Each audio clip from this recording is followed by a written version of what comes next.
I think I agree with you 100% on that. Okay, cool.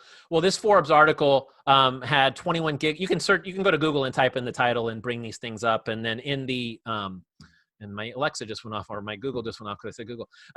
You can, which is scary, but you can bring these articles up and see the full 21. But here's some data points here on hot industries. So Rob Biederman, CEO of Catalent, there's been an increase in finance and a decrease in marketing communications. And you can imagine the marketing world is probably reeling there, even on the professional level. Mateo Stevenson, CEO Snagajob, hospitality and travel hit hard. Survey data shows 35% of employers plan to add staff in coming weeks, particularly grocery, pharmacy, warehousing, cleaning, and delivery. So nothing groundbreaking there, just reiterating. Upper right, Mark Ibrahim, CEO of Ashgali, noticing an increase in demand for everything related to remote work. No demand anymore for gigs in event planning, which completely makes sense. Can you imagine that industry? We saw, Brandon, you and I a couple weeks ago were astonished that SXSW was canceled. We're well beyond that now. But that was, you and I were like, wow. We both posted and put the emoji with the open mouth, right? But now that would be like, okay, let's move on. But event planners have got to be really hit hard. Sorry for anybody that's in that industry, by the way. Anthony Belin, CEO of Collective Benefits, hospitals, care homes, delivering food, logistics, mobility are all seeing unprecedented demand. So staffing companies that are in that space are doing extremely well, and those gig economy companies are doing extremely well. Before I go to the next one here, Brandon, any thoughts on industries in general? Yeah, so I think, I was just I got a text late last night from a recruiter buddy of mine that recruits for the staffing industry. He's like, they're 14, 15-hour days. So, recruiting for those folks.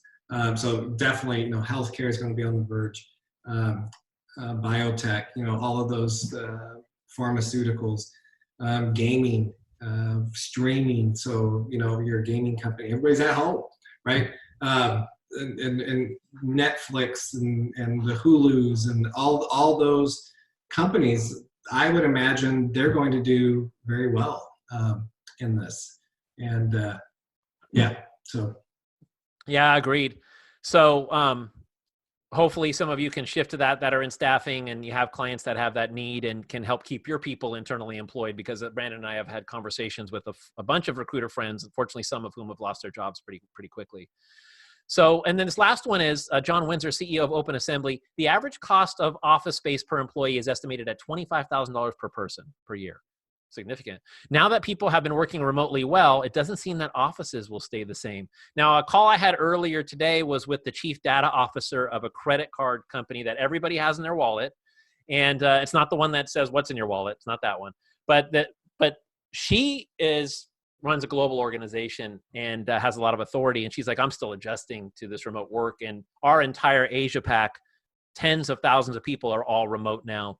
And I'm just getting used to this. And and again, leader, knew what she was doing, focused on it, wanted to give back. So all that was impressive, but I was still kind of blown away by, wow, this is somebody of this ilk is kind of feeling it. Do you agree? I mean, what's this mean for gig economy? Well, I think it might have been you and I that had a conversation when this first hit, because I think California was one of the first states to kind of declare a stay at home, right? And a conversation that either I had with you or somebody else that was, this is fundamentally going to change the way that businesses operate. Not only from, if you start thinking about, if companies start saying, hey, we weathered that 1 to 2, 3 months pretty well with everybody working from home.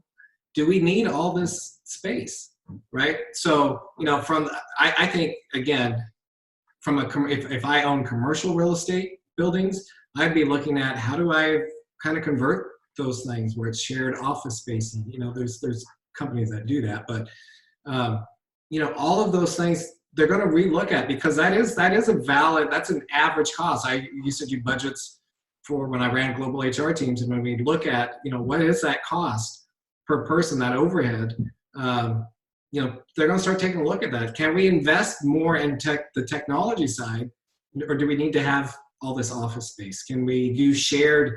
We're seeing that some of the essential businesses, they're trying to keep that social distancing, but they're doing, one person comes in for 1 week, the other person works from home.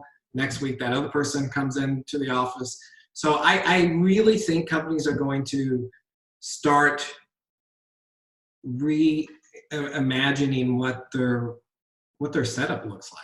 You know, and again, it's just that's just my firm belief. Said that from, you know, right when this happened, I said, wow, it's really fundamentally going to change the way that organizations rethink, especially a lot of these massive campuses, you know, that are around. May not make a difference, you know, if you have an office suite, but, you know, these campuses of these large organizations, it might change. So it'll be interesting to follow up in that in a year and see, you know, how that's changed. It's going to be interesting. Really good points. I'm in Los Angeles, Brandon. You're in San Diego. Over the weekend, I took a drive, and I was on the 405 freeway. And first of all, it's like the Autobahn now. Not that this is good, but it seems like the average flow of traffic is 90 miles an hour in LA. Everybody's trying to get like all this pent up, you know, lead foot that's happening. But I was in downtown LA, is where I wanted to go down there by the Staples Center and then the building. And man, it was like I Am Legend. It was just like not a lot of people down there. And maybe it'll be more like that, right? These cities, you know, I thought things like Hyperloop, where we're getting people around the world at 2,000 miles an hour, basically, with this new technology, and that still might happen, but we might see a lot more work from home, and that's gonna impact temp labor too. Matter of fact, and you brought this up a little bit, is that the exchange idea that we're implementing at EverHive, where we have workers work part-time at one company and then get paid by the same employer of record for working at a second, third, fourth, fifth company in the same week to retain their earnings. For professionals, I think we're going to be able to see people do that. I think we're going to be able to see people work like the entertainment industry, which I had a lot of experience in. They work on one movie, then a TV show, and then they might work at the Staples Center in the same week for lighting, for example. I think we're going to see with this remote work, now you can have a controller who works for 3 companies at once on a gig assignment work from home, as opposed to driving to Long Beach, Los Angeles, and then Burbank, which would kill them. So anyway, look forward to a lot of that. I mean, I say look forward, but I think there was always a lot of hesitancy, right? Again, I think fear drove a lot of organizations, just like fear drove, hey, you know, this co-employment thing with contract workers, contingent workers. I see fear drove, like, I don't know, will the worker actually be doing work? This has given them an automatic, does it work or not for my organization?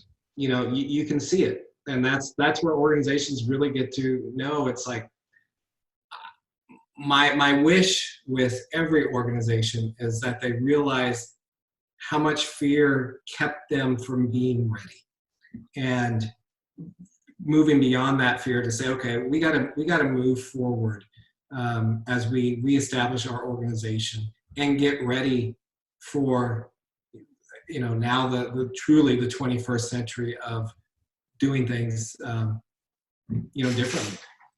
Yeah, as we talk this through, and you and I are like this anyway, I think luckily for us, we've been able to build this platform, and especially you, is that this call, really a common thread here is opportunity and taking advantage of it and helping others, right? Not living in what, you know, the past, and you've got to learn lessons, but really in taking advantage of the moment, and let's everybody that's watching this take responsibility and create solutions for our industry and make this better.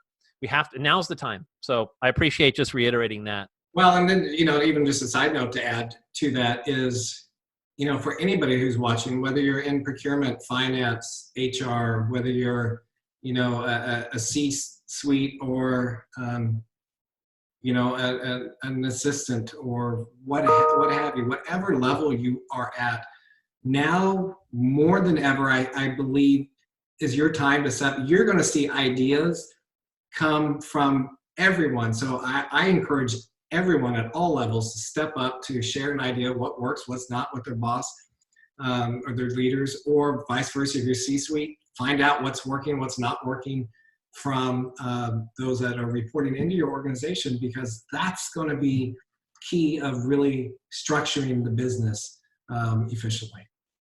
Yeah. And along those lines, Brandon, I'm going to speak on your behalf. If you do have ideas out there in contingent labor, workforce management, global employment, please contact us. We want to talk to you. If it's not for us, we'll put you in touch with people. If you can help, let's go after business continuity, keeping people employed. We want to hear from you, and then we'll use our network and work together to help you and then help get your idea out there. So please reach us. That's part of the goal here with this.